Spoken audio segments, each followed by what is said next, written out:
Бәріңе сәлем, байланыста жұмбақ әлем.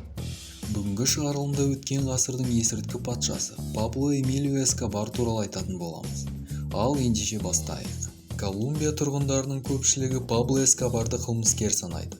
Бірақ туған Медельиннің кедей аудандарында оны Робин Гуд деп атайды. Есірткі сатушы құрама штаттарға кокаин жеткізуден тапқан ақшаларын шіркеулер мен футбол алаңдарын салуға беріп отырған. Медельинде кокаин патшасының ақшасына салынған аудан әлі күнге дейін Пабло Эскобар кварталы деп аталады. Мұндағы үйлердің қабырғаларында есірткі сатушының портреттері ілінген, ал оның қабіріне күн сайын мыңдаған адам барады. Фермер мен мектеп мұғалімінің ұлы қылмыстық мансабын Медельин зиратынан құлпытастарды ұрлаудан бастады.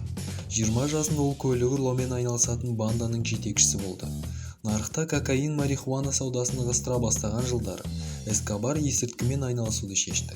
Ол американдық дилерлерге колумбиялық кокаин сатып, жергілікті есірткі бизнесін қолға ала бастады.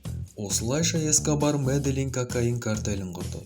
Ал тағы бір жылдан кейін оның серіктесі Карлос Ледер Багам аралдарының бірін сатып алады. Колумбиядан кокаин тиелген жолаушы рейсі сол аралға қонып, арғарай жеке ұшақпен Джорджия мен Флоридаға жеткізіліп отырды. Қысқа уақыт ішінде картель ақш-тағы кокаин нарығының шамамен 80%-ын басып алды және Мексика мен Венесуэла мемлекеттерінде есірткі трафигін қолға алды. Эскобар картелі сол жылдары күніне шамамен $60 миллион тапқан екен. Ал Forbes журналы есірткі сатушының жеке байлығын $3 миллиард бағалады. 1982 жылы Эскобар Колумбия конгресінің мүшесі болып сайланып, парламенттік иммунитетке ие болды. Бірақ келесі жылы әділет министрі Родриго Ларабоне Эскобарды есірткі саудасы мен қылмыстық топты ұйымдастырды деп айыптады. Бұл жағдайдан кейін ол 1984 жылдың қаңтарында конгрестен шығарылды. Бірнеше айдан кейін министр отырған көлік автоматтармен атылып, Ларабоне сол жерде қайтыс болды. Сол жылы Колумбия билігі штаттармен есірткі картельдерінің басшыларын экстрадициялау туралы келісім жасады. Бұған жауап ретінде Медельин картелінің басшылары Los Extra Diables тобын құрып, шенеуніктер мен полиция қызметкерлеріне шабуылдар жасай бастады.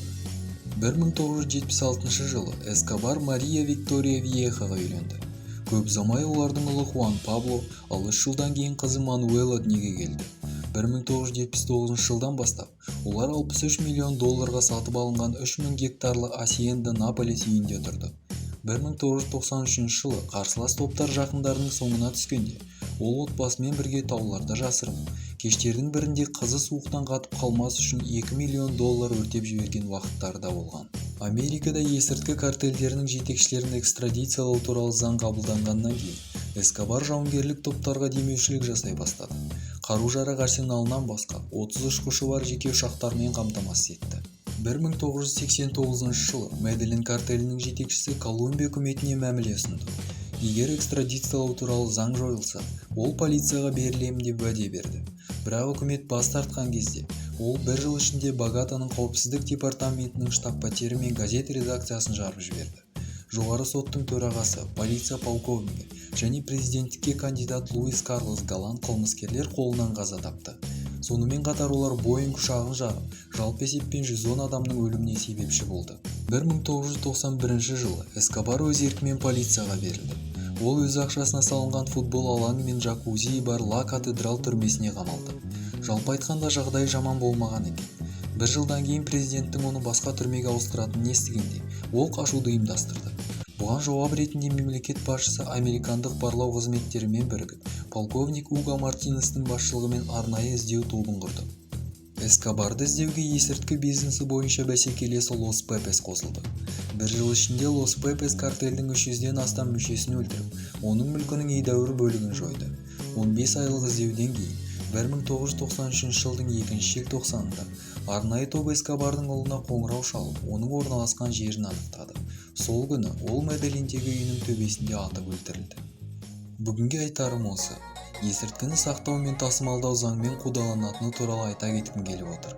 Ал сіздер каналға тіркеліп, спортпен айналысып жүруді ұмытпаңыздар.